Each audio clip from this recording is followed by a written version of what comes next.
Welcome, all you +2 comedy modifiers, back to the stream. Welcome to day 39 of Blueprints TV's Noah here, smoothie in hand.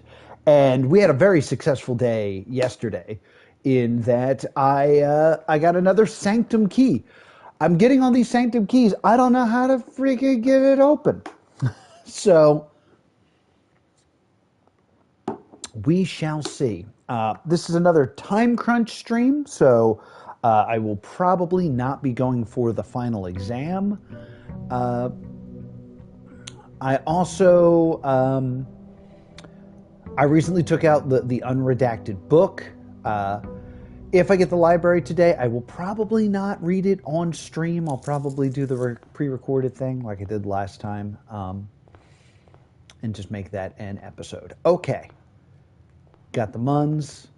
I have an extra key because I went to the clock tower. Let's enjoy. All right, that's an easy hallway. That's an easy hallway choice. All right.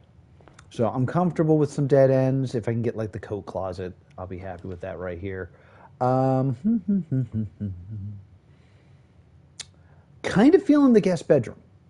Let's do the guest bedroom for fun.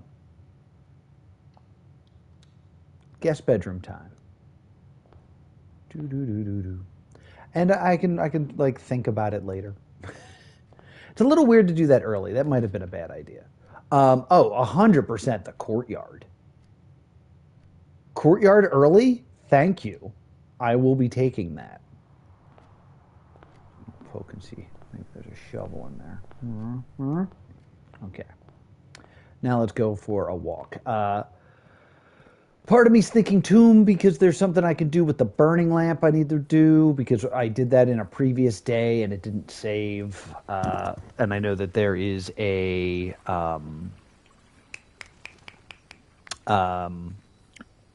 allowance token in there. I'm going to go with the tool shed though because what I really want more than anything is the super hammer. And this could have a broken lever. This could have a power pack. It could have a sledgehammer. Ooh, neat. None of that. I got the gear wrench and the watering can. Those are some interesting ones. First time you enter each green room, use... Oh, okay, cool. So I'm about to get an extra gem. Isn't that a lovely? All right, let's go. Those are two very rare items, so... I think that's the end of that. I know I said so, like there was more to that, but there really isn't. Let's go this way. Just check, see what's in here. 2 keys. Why would there be 2 keys in here? Does this imply that it is...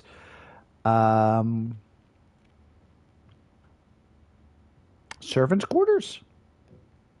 No. I thought it meant there were servants' quarters, but I was wrong. Okay. You can see Mount Holly really nice from this window. Okay, well, this was a waste. Goodbye. Let's go in here.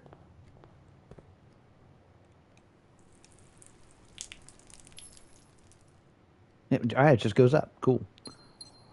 Not the shovel, but the... metal detector. I feel like I haven't had the metal detector in a while. That is what I need for the burning lamp, I think. I needed the metal detector and the other thing, the magnifying glass, I think. That being said, I forgot. I didn't get the tomb, so it doesn't matter that much. I think we do library here. We do library here because we got to read the book. Let's draft before we enter. What we got here?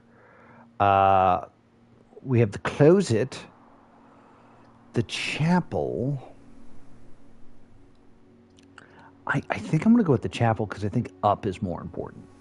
To be able to go up more. I mean, we could take the closet and get some stuff, but I think I'm going to go with the chapel here.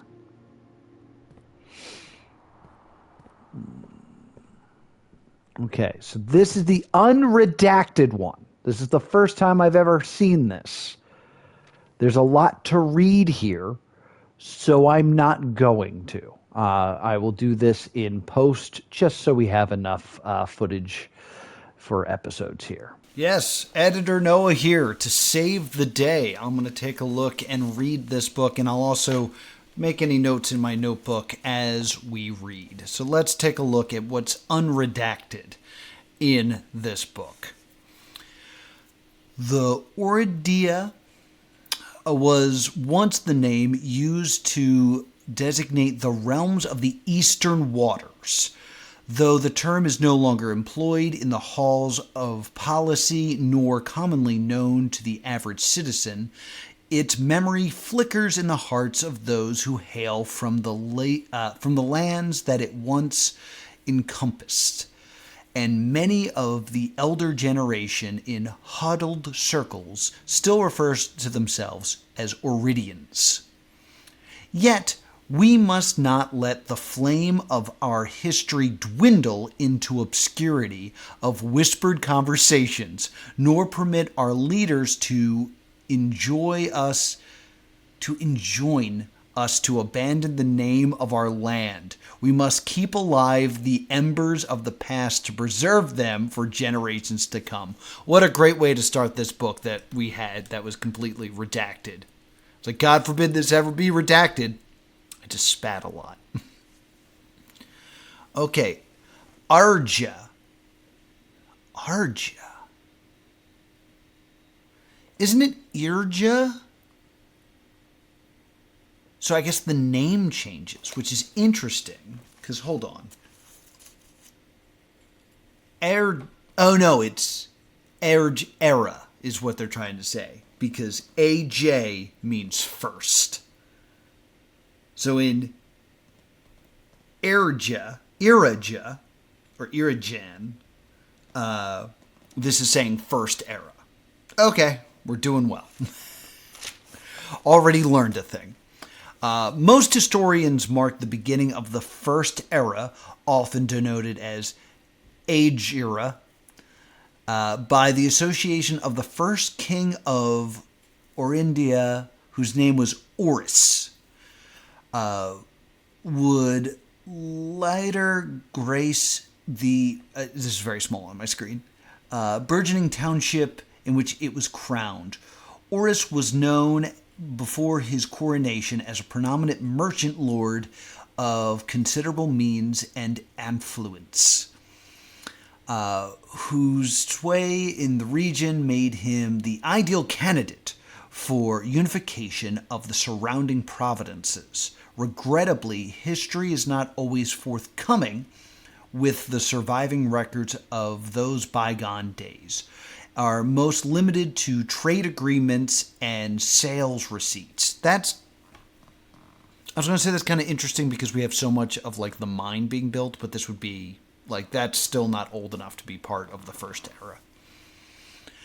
Nevertheless, we can deduce from these ledgers that Oris had but one aim: expansion. The territory spread forth from the heart of Oris, and by the end of the first century, the black banners of Orinda could be seen fluttering in every hamlet and hosiery, along every thoroughfare from Oris, all the way to the western banks. A new kingdom was born. Okay. So this is actually mirroring, the actual world of, everyone was in like Europe and then they went to the New World, to the West. So that's kind of mirroring our own history here on Earth. So that's interesting. I'm realizing now that the old blueprints, like the really old blueprints, like the tomb, are black blueprints. So it is important, like, revelation to make that the black flags have now been replaced with red flags, because where we are now was originally, I think it was Arch Aries. I'm sure we'll get more into that in a second. The second era. Oh, real quick also about the picture before I actually turn this page. The Castle Orinda. Unfortunately, I did not have a magnifying glass at the time when I found the book, so I'm really hoping that there's not stuff hidden in the pictures, because then I have to get the book out again. Okay. Second era. It was the fourth king who split the vast domains in 3 equal shares. Okay, that's interesting. So what it's saying is Oris, the first king, ruled all 3. That's very interesting, because I've been having the issue of, if where we are is red and used to be black, why am I the blueprints? But if we were all one nation at some point, maybe it can make a little bit more sense in some way. This is about to explain it. To the eldest he granted the fields and mountains of his great-grandfather, the middle province, and the heartspring of the kingdom. The eldest accepted the gift and called his new realm Ordinaries, like ordinary. Ordinaries is where we currently are. It's going to become, I think, Fenaries after the war. Yes. Okay, let me find my map so I can also continue that thought about. No, where's my map? Yeah, okay. Ordinaries, yeah. All right. Cool. Awesome. To the youngest, he bestowed. Okay, this is also important. So the fourth king, because I think this is a question, is how many children did he had? And I thought he always had 2, but this is starting to imply that there's a third child. So the oldest he granted to the youngest he bestowed upon him the realm of Arch-Aries, the land of the northern storms, a wild and untamed expanse, which at the time was not developed, but was a good deal more vast than the eldest brother's lot. So it was bigger, but didn't have as much. Arch-Aries is also the mountains, so it's like it's like the mountain symbol, so that makes sense to me. And to the middle child, his only daughter, he gifted her the southern region of Erija. Erija. Interesting. Let me look at the words again, because that's the word era.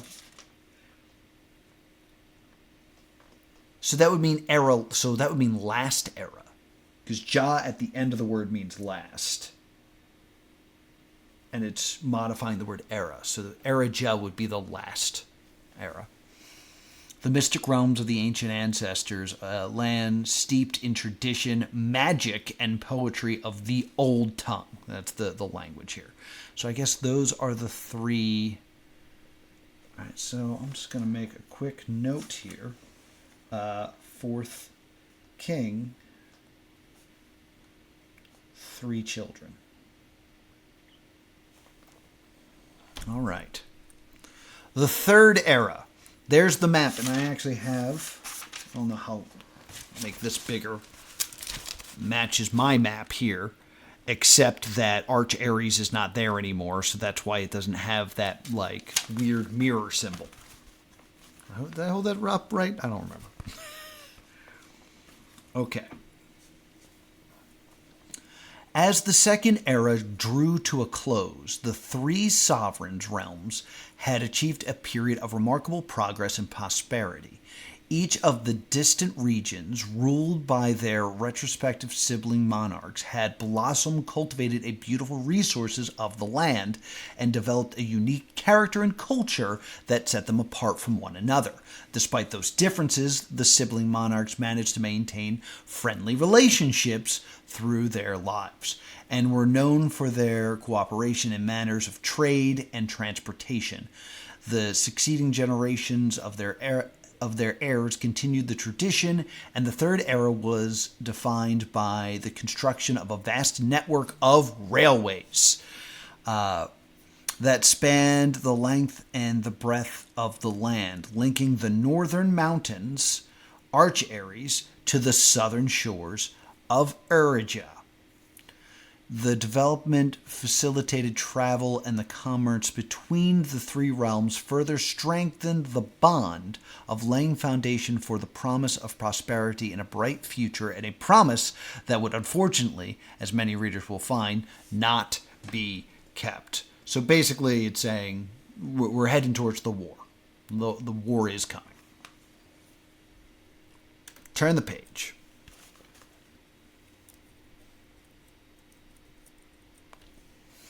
As the kingdom of Orindia Aries entered the fourth era, a different kind of ruler took the reins. King Daedalus III was the king who listened to the voices of his subjects, from the most influential advisors to the humblest citizens. He was the king who often was seen among the people, eating, drinking, conversing, a sight that shocked not only the gentry and the court, but the masses as well, who could scarce believe that they, a penitentiary, would ever sup the crown. What? Let me read that sentence again. But the masses as well, who could scarce believe that they, a penitentiary, would ever sup with the crown. Sup? Sup. I'm guessing sup meaning like supper, to eat with, but I don't think that's from the Urja language. I think that might just be language that I'm not familiar with. Don't know what that weird drawing is. Wish I had a magnifying glass at this moment. His subjects were renowned as, Daedalus was renowned as the king of the people, and it was therefore a surprise to no one when he made a decision to move the capital from the secluded mountains of Reddington to the public stage of Oris. Okay, so that's important. Daedalus moved capital from Reddington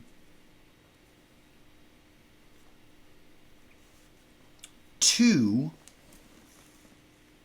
Oris, leaving the castle behind. Which I think is very important because I personally thought that Reddington was the name of a general. Reddington sounded like a general to me, but we're in the fourth era, and I believe the war is during the fifth era, because I believe that the war took place during the entire fifth era. And if Reddington was already established, then the capital was not named after a war general. So that's important to know. Let us continue on. Leaving the castle and the court behind. The people were overjoyed by this choice, and the city welcomed their king with open arms and great fanfare, yet not all were swayed so easily. There were those who viewed the king's conduct as unbecoming of his station, and were wary of how readily he could be persuaded by the tears and tales of common folk. These dissenting voices planted the seeds of discontent, which took root in the laws and gardens of the nobles of Fen. Or as I have been instructed to say, the grand city of Fen. Who wrote this? It's a very interesting phrase. I think they actually do say the name of the author in the front of the book, but I did not make note of that. 5. The era of ruin. This is when the war is coming. After the passing of the king, the fourth era came to an abrupt end. Thankfully, the king died naturally of old age and surrounded by the people of Oris, far away from the growing unrest in the western city of Fen. All right, so it sounds like Fen are the jerks in this situation. On the very next day, the 6th of October, all right, so 10:06, what happened? The self-proclaimed Prince Lersen of Fen declared himself the true monarch. Prince Lersen, crowned. That sounds like an important date that might open a safe at some point.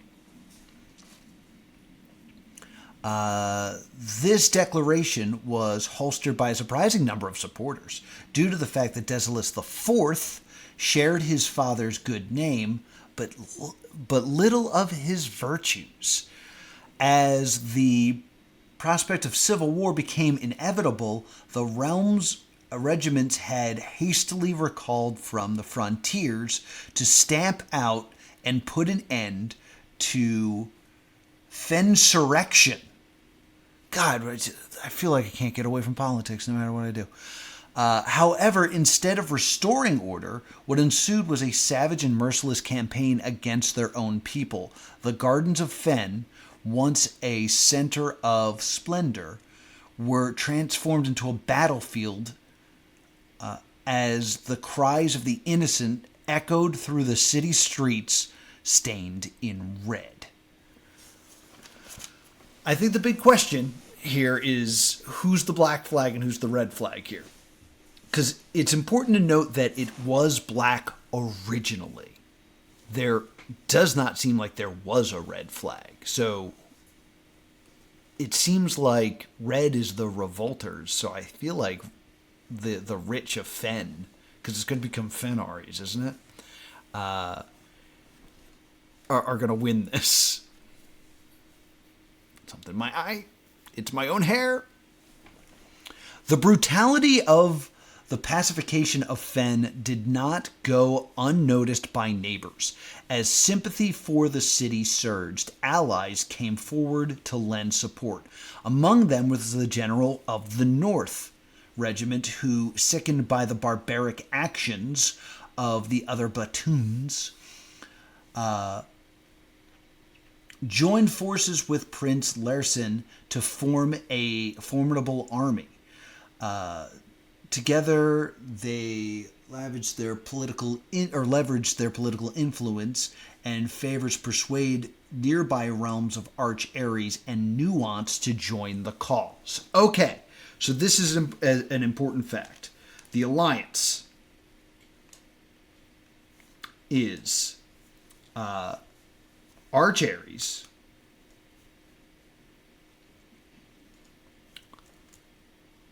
and Nuance.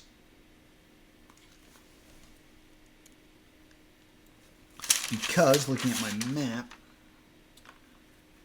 that was originally called Ares, right? What was the... Sorry, I'm looking back here. Yeah, so it was originally called Ordinaries. Ordinaries, remember? We made the pun. So that's the alliance. It's Arch Ares, Ordinaries, and Nuance. Nuance is like an island to the west, but not in the west continent. It is like separate from this whole thing, according to the map I drew. So, I believe this means one of the questions, so I'm writing Ordinaries, is who did not join forces during the war. And this has not mentioned Erja yet. So I think Erja did not join, which is what I believe I guessed. However, even with the tide turning in their favor, victory did not come easy. The War of the Fifth Era lasted 22 long years. Okay, because I know I get that question wrong then.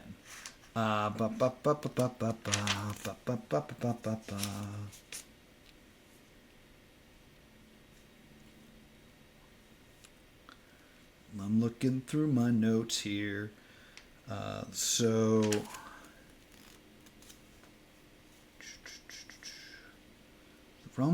which realm gifted Fen Ares a didgeridoo? Man. Okay, so the capital city of Fen Ares we know is Oris. Let me just make note of that. We learned that now. Maybe it doesn't appear on the final exam. Maybe that was just something that appears on the tests in the classroom. Which realm gifted Fen Ares a dictator to head up the victory parade?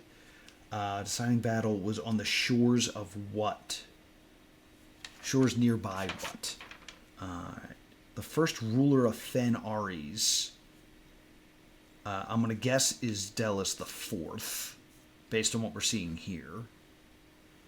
I'm going to guess that the railroads are going to be destroyed in the Sixth. How long? Yeah, here it is. How long was the war? I said it was the entire Fifth Era, but it lasted 22 long years. So that's an official answer. I screwed up, and you can now correct next time I take the final exam. That's huge. And saw buried 1 in every 3 men. Prince Laerson himself added another number to the casualties. However, even in death, he had won. Oris had fallen, and with it the realm. The black flags that flown for 5 eras were burned, and in their place red banners were hoisted in honor of the fallen Fen. Oh. Few remaining members of the former royal family fled in fear of their lives to the south, forever exiled. Oh. Okay, so it's the first ruler of Fen Ares is going to be the Prince Laerson. So basically what happens is the original king gave the land to his 3 children. His 3 children grow up, Third Era, everything was good. And then Laerson names himself Prince, even though the rightful king is Daedalus IV. But Daedalus IV doesn't share the values of his father. So he's the bad guy that sides with the rich people of Fen and loses the war. And since he was the rightful king, Laerson was like, all right, we're erasing all this black flags and we're replacing them with red. So red is actually good. So it is okay that I was the red prince and like the color red, because black was bad. So I've been feeling a lot of pity for the black flags, and the black flags are not evil. They're just kind of replaced with Fen. Because I assumed red was bad because the red rooms are bad. But I think as you play the game, red rooms have a downfall. They have a fault in them. But the rooms themselves are not bad. There's a lot of good things about the dark room. There's a lot of good things about the archives. But heck, there could be good things about the gymnasium if you shut the lights off. But at first they seem bad, and then it turns out they're not. So maybe this is like perfect storytelling. Let's continue on. It should be mentioned that the king flees south to Urgia, which did not help in which was not part of the alliance. So the current era. Today, the realms inherited by the 3, Fen Ares, Arch Ares, and Urgin Ares. There's no Ares there. I just added that. Urgia. Once again, stand united as allies. Though the distance between our people have grown, our connection to the land remains as strong as ever. The spruce and the birch that span across the realms serve as a constant reminder that we all share a common past. And as those trees continue to grow, so do our hopes for a common future. A future we are not defined by the colors of the banners, but by which connects us all. A land that we will all call home. Don't have a magnifying glass for that picture. For this is, despite everything else, a land rich in history. A land of myth and wonder. A land that sprung forth the greatest empire the world has ever seen. Land of our fathers, our mothers, and our children. The land is, after all that has happened, still Orindia. I'm just going to take a quick look. Does Orindia translate to anything?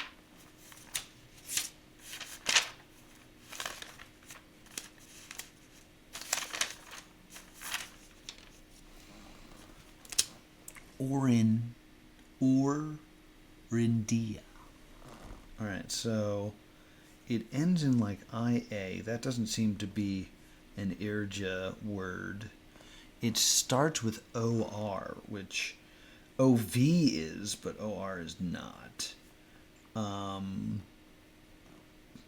Yeah, I don't think that that's an Irja word. Interesting. So, what we have learned is, we've learned like the king, the length of the wars, things like that. But basically, the civil war that took place, I kind of thought was like an invasion, but like it was more of a war, a civil war, according to this. I don't want to get all political, but according to this, there was like an evil uprising within, and then that was purged out, even though that was the rightful king, and thus they burned what used to be the town and replaced it with red. Now, there could be a twist that this whole book is full of lies. That is entirely possible. I'm actually looking at the title of this now, which maybe is on screen or it's not, but it's The History of Orindia, Erja to Urja, which is first era to last era in Erja, which is nice, by Caleb Manning. Book by Caleb Manning, which is a name that I haven't heard before. This was also published by Ruffington Red Publishing in 1979, and it is 1993 right now. So, to me, that would imply that this was 20 years ago. A lot can happen in 20 years. So there might be something up here. I wonder why this would be redacted. I kind of need to go back and look at the redacted version and make comparisons now. Because why would that information be dangerous now? In any case, let's get back to the Let's Play. All right, so that'll be read later. It's its own episode, and I will do my own speculation on what that means and all that good stuff. Where do I want to draft out of? I want to draft out of here. Let's avoid the chapel for now. All right, something that heads north, please. What did I just say? Something that heads north, please. I'm actually going to go with the mailroom and get items for next time. And that's going to do it for this edition of Blueprints. Will I find my way to room 46? Well, the best way to find out is to subscribe right here to Plus 2 Comedy Gaming, so you'll get a notification next time I dive deep into the mansion. Thank you so much for watching, and I'll see you all next time. Boop!